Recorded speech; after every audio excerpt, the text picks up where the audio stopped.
You've imagined your future 1,000 times. You've seen yourself successful, wealthy, respected, living the life you know you're capable of. You've felt the surge of inspiration watching someone else accomplish what you dream about. You've made plans, set goals, downloaded productivity apps, bought journals, and yet here you are, still in the same place, still watching time slip through your fingers, still caught in the strange purgatory between knowing what you want and being unable to take the steps to get. This is not a story about lazy people.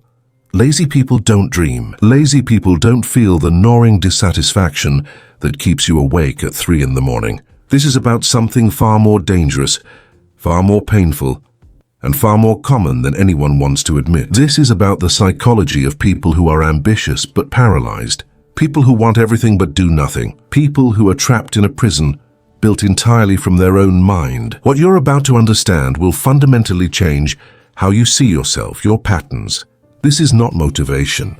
Motivation is fleeting, unreliable, a drug that wears off the moment resistance appears. What we're going to dissect here is the actual machinery of human behavior. By the end of this, you'll understand why you've been sabotaging yourself, why willpower has failed you. This is not about trying harder. This is about understanding the game you've been losing, so you can finally learn to play it correctly. The first thing you need to accept is that you are not broken. Your brain is functioning exactly as it was designed to function.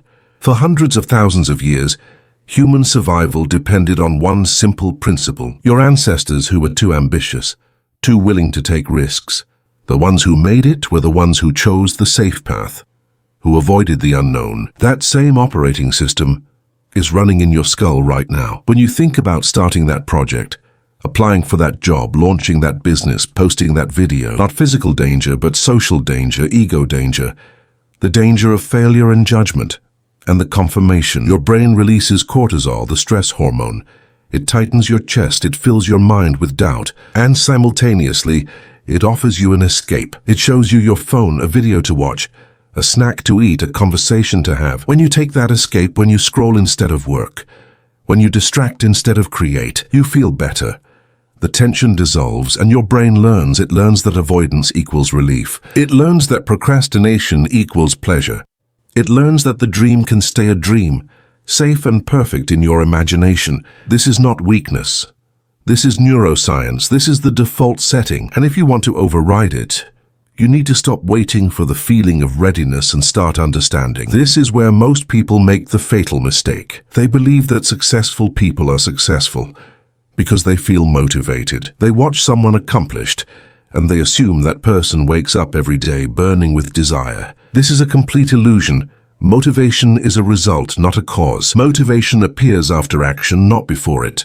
Every person you admire, every figure you look up to, they have days when they feel nothing, days when the work seems pointless, days when they'd rather do anything except the thing that actually matters. The difference between them and you is not that they feel better.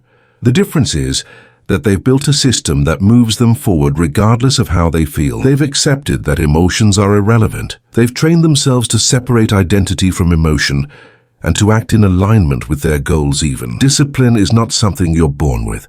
Discipline is something you build slowly, through repeated decisions that go against your immediate desires. Every single time you choose the hard thing over the easy thing, you're strengthening a neural pathway. You're proving to yourself that you're capable of self-governance. You're becoming the kind of person who does what they say they're going to do. Most people never build this because they make the critical error of trying to change everything at once. They wake up one day and decide they're going to transform their entire life. They're going to wake up at 5 in the morning, go to the gym, eat perfectly, work 8 focused hours, and it works for about 2 days, maybe 3 if they're unusually determined, and then they fail. They miss one morning, and that one failure cascades into a complete collapse because their identity was tied to perfection. They weren't building discipline. They were performing discipline, and performance is exhausting. Real discipline starts small, laughably small, so small that failure is almost impossible. You want to write a book? Start by writing for 5 minutes a day, not an hour, not 2,000 words. 5 minutes. You want to get in shape? Do 5 push-ups. You want to build a business? Spend 15 minutes researching. The goal is not to achieve something significant. The goal is to prove to yourself that you can make and keep a small promise. Once you've done that for a week, 2 weeks, a month, You've created a foundation. You've installed a new identity. You're no longer someone who wants to be a writer. You're someone who writes. And once that identity is in place, once you've demonstrated to yourself that you're capable of consistency, then you can increase the difficulty. But if you try to start at the top, you will fail. And failure reinforces the old identity, the one that says you're all ambition and no action. Now let's talk about the thing that has quietly destroyed more potential than any external obstacle ever: perfectionism. You tell yourself that you're waiting for the right moment. You're waiting until you know more, until you're more prepared, until the conditions are ideal. This is a lie. What you're actually doing is protecting yourself from judgment. If you never start, you never fail. If you never put your work into the world, no one can tell you it's not good enough. Your ego stays intact. Your fantasy stays safe. But your life stays exactly where it is. Perfectionism is not about excellence. It's about fear. It's about control. It's about the desperate need to avoid criticism, rejection. The most successful people in any field are not the ones who waited until they were ready. They're the ones who started before they were ready and figured it out as they went. They're the ones who were willing to look foolish, to make mistakes, to produce work that wasn't perfect. Imperfect action beats perfect inaction every single time. You will learn more from one failed attempt than from 1,000 hours of planning. You will grow more from one piece of criticism than from a year of private preparation. The market, the audience, reality itself, these are the only teachers that matter. Everything else is theory. And theory without application is just fantasy with extra steps. This brings us to one of the most dangerous traps in the modern world: the trap of consumption disguised as productivity. You watch videos about productivity. You listen to podcasts about success. You read books about discipline. You study the habits of high performers. And you feel like you're making progress. You feel like you're doing something. But you're not. You're just procrastinating in a more sophisticated way. You're feeding your mind with information while your life remains unchanged. This is pseudo-work. It's the illusion of effort. And it's incredibly seductive because it feels productive. Your brain gets a hit of dopamine from learning something new. You feel smarter. You feel like you're on the path. But the path is endless if you never stop walking it and start building something real. There is a time for learning and there is a time for doing. And most people never make the transition. They spend their entire lives preparing, optimizing, gathering knowledge. That moment doesn't exist. You will never feel ready.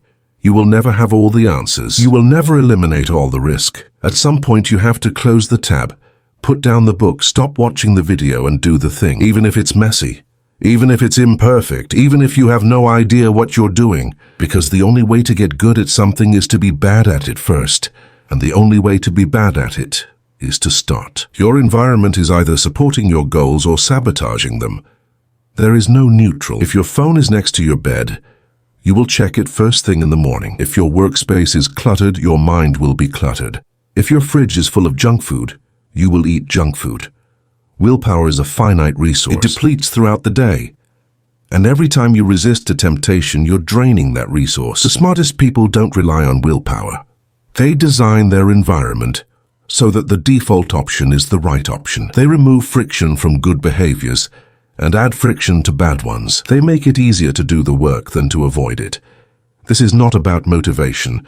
This is about architecture. You are building a system where success is the path of least resistance. Delete the apps that waste your time. Put your phone in another room when you work. Set up your workspace the night before, so that when you sit down, everything you need is already there. Automate decisions, eliminate choices. The fewer decisions you have to make, the more mental energy you have for the work that actually matters. Every successful person you've ever heard of has some version of this. They wear the same clothes, they eat the same meals, they follow the same routines. Not because they're boring, but because they understand that decision fatigue is real and that every trivial. Right now, before we go further, I want you to do something. I want you to leave a comment, not just any comment. I want you to write this exact sentence. I choose discipline over distraction. That's it, 11 words. But those 11 words are a public commitment. They're a statement of identity. They're a declaration to yourself and to everyone who reads it that you're not just watching this video for. You're here because you're ready to change. Research shows that public commitments are significantly more likely to be kept than private ones. When you declare your intention publicly, You've created accountability. You've attached your ego to the outcome. You've made it harder to quit, because quitting now means admitting failure in front of others, so do it now. Write the comment, and while you're there, hit the like button, subscribe to the channel. Not because I'm asking you to, but because these are small acts of discipline. They're micro decisions that reinforce the identity you're building. They're proof that you're the kind of person who follows through. We've covered the foundations. You understand now why you've been stuck. You understand the neuroscience, the psychological traps, but everything up until this point has been defensive. We've been talking about how to stop sabotaging yourself, how to remove the obstacles. Now we're going to go deeper. Now we're going to talk about the principles that separate people who make progress from people who achieve. What comes next is not for everyone. It requires a level of honesty that most people are not willing to face. It requires you to accept that comfort is the enemy, that safety is an illusion. If you've made it this far, you're ready. The concept of delayed gratification is not new, but most people misunderstand it. They think it means denying yourself pleasure. It doesn't. It means choosing long-term pleasure over short-term pleasure. It means understanding that every choice you make is a trade. When you scroll through social media instead of working on your project, when you eat junk food instead of cooking a healthy meal, most people make these trades unconsciously. They never calculate the cost. They just follow the path of least resistance and then wonder why their life never improves. The people who win are the ones who see the trade clearly and make the hard choice anyway. They're not superhuman. They're just honest. Every day, you're either building the person you want to become or reinforcing the person you've always been. There is no maintenance mode. You're either growing or you're decaying, and the decisions you make in the small moments, the moments when no one is watching, not the big dramatic decisions, not the New Year's resolutions, the quiet choice you make at 8 in the morning when your alarm goes off and you decide whether to get up, or that's the moment. That's where your future is decided, because that one choice sets the tone for the entire day. If you can't keep a promise to yourself about something as simple as waking up, consistency is the most underrated skill in the world. Talent is common. Intelligence is common. Ambition is common. But the ability to show up every single day, regardless of how you feel, that is the difference between people who have potential and people who fulfill it. You don't need to be brilliant, you just need to be relentless. You need to understand that success is not an event, it's a process. It's the accumulation of 1,000 small actions that no one will ever see. It's the hours you spend when everyone else is relaxing. It's the practice you do when everyone else is socializing. It's the discomfort you endure when everyone else is choosing comfort. And the beautiful thing about consistency is that it compounds. The work you do today might not show results tomorrow, but 6 months from now, a year from now, 5 years from now. But here's the thing no one tells you. You will fail, you will have bad days, you will break your streak, you will fall back into old patterns. And when that happens, most people spiral. They take one bad day and turn it into a bad week, a bad month, a bad year. They tell themselves they've ruined everything. They tell themselves they're not cut out for this. They tell themselves they should just give up. This is the critical moment. This is where real discipline is tested. The ability to fail and recover quickly is infinitely more valuable than the ability to maintain a perfect, because perfection is impossible, but resilience is not.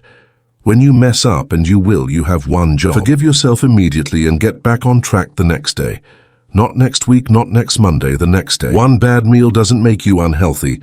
One missed workout doesn't make you out of shape. One wasted day doesn't make you a failure. But the story you tell yourself about that failure, that can destroy everything, so change the story. Treat failure as data, not identity. Learn from it and move on. Now we come to the part that very few people are willing to hear. The part that will separate you from 99% of the people who started this video. The part that requires you to let go of the comforting lies you've been telling yourself. You are not special. Your dreams are not unique. Your potential is not unlimited. There are millions of people just as talented as you, just as intelligent as you, just as ambitious as you. And most of them will fail, not because they're not good enough, but because they never did the work. They waited for permission. They waited for inspiration. They waited for the perfect plan. And while they waited, someone else, someone less talented, less intelligent, less naturally gifted. The world does not reward potential. It rewards output. It rewards people who ship, who finish, who put their work into the world and let it be judged. Your ideas mean nothing until they're executed. Your talent means nothing until it's applied. And every day you spend thinking about what you're going to do, instead of actually doing it, is a day you're... So here's what you're going to do. You're going to pick one thing, not 10 things, not 5 things, one thing. The thing that, if you accomplished it, would fundamentally change your life. Maybe it's launching a business. Maybe it's getting in shape. Maybe it's building a skill. Maybe it's creating content. Whatever it is, you're going to commit to working on it every single day for the next 90 days. Not when you feel like it. Not when you have time. Every single day, 15 minutes minimum, that's it. 15 minutes of focused, uninterrupted work on the one thing that matters. No distractions, no multitasking, no excuses. And at the end of 90 days, you will not be the same person. You will have proven to yourself that you're capable of consistency. You will have built something real, and you will have momentum, real momentum. The kind that carries you forward even when motivation fades. But you have to start today. Not tomorrow, not Monday, today, right now, as soon as this video ends. Because every day you delay is another day you're choosing your current life over the life you want. And eventually, if you delay long enough, you'll run out of days. You'll look back and realize that you spent your entire life preparing for a moment that never came, waiting for a feeling that doesn't exist, hoping that someday, somehow it would all just click. It won't. There is no click. There is only the decision to stop consuming and start creating, to stop planning and start doing, to stop being the person who wants and start being the person who has, because the only difference between those two people is action. And action is a choice you make right now in this moment, regardless of how you feel. So make the choice, leave the comment, start the work, and become the person you've always known you could be.